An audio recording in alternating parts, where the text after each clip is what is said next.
Questions and answers. How do I pray for a friend that's going through a divorce? I think we've all been down that road where we're having to comfort somebody who's gone through a devastating relationship divorce any way that it happens. Myself personally, God has blessed me with a wife of over 50 years, and we've never considered that. But yet I know too many friends, too many good friends that have gone through the pain of divorce, even my own kids. So let's find out exactly what God has to say.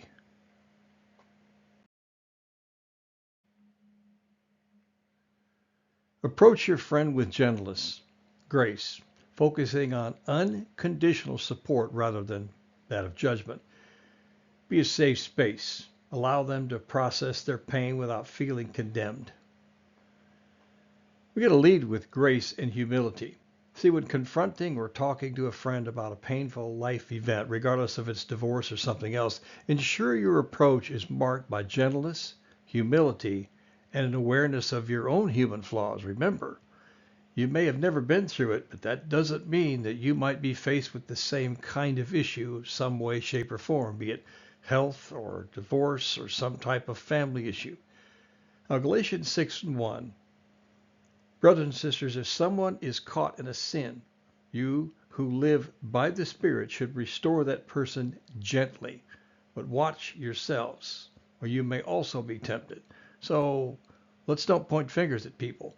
Remember, anybody that says, oh, I would never do that or I would never be that way, be careful. We have no idea in the world what waits for us up ahead. James 1:19, my dear brothers and sisters, take note of this. Everyone should be quick to listen, slow to speak, slow to become angry. The best counseling I've ever given people is when I said absolutely nothing. They talked and talked and talked and talked, and I listened.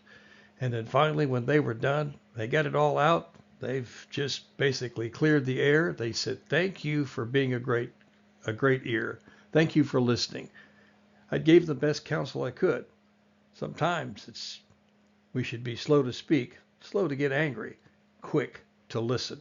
Listen to everything they say. Focus on presence. Focus on the presence over creation. Focus on presence over creation. Divorce is often described as the death of a relationship. In the early days of grief, your friend needs your steadfast presence and active listening far more than any advice.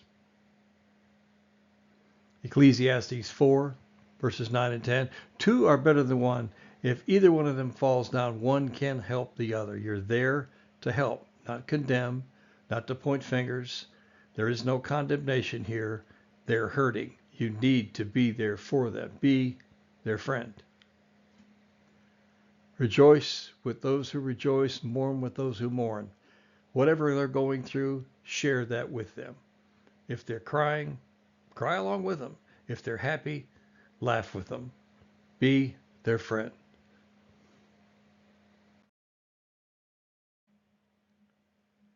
Speak the truth in love.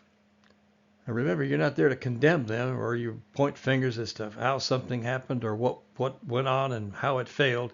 If you must confront destructive behaviors or actions, anchor your words in genuine love rather than self-righteousness.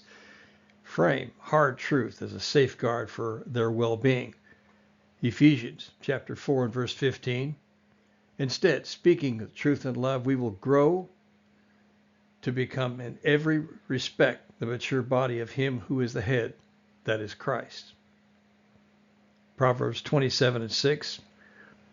Wounds from a friend can be trusted, but an enemy multiplies kisses.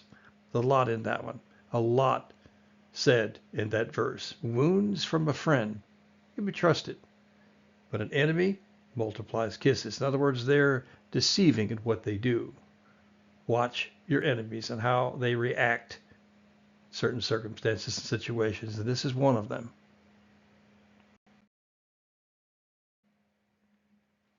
Provide support, comfort, and support. Your friend may be facing immense feelings of failure, loneliness, and fear about the future. Now what am I going to do? Point them toward God's comfort and be a physical manifestation of that love. Psalms 34 and 18. The psalmist says it this way. He said, the Lord is close to the brokenhearted and saves those who are crushed in spirit. And these folks right now, in this case, they're crushed in spirit. Be there with them. Hold their hand if you need to. Pray with them daily, every single day. Either call, send an email, or a text letting them know you're thinking about them and that God is going to bring them through a tragedy, something that happened that should have never happened. I trust that helps. We'll see you in the next study.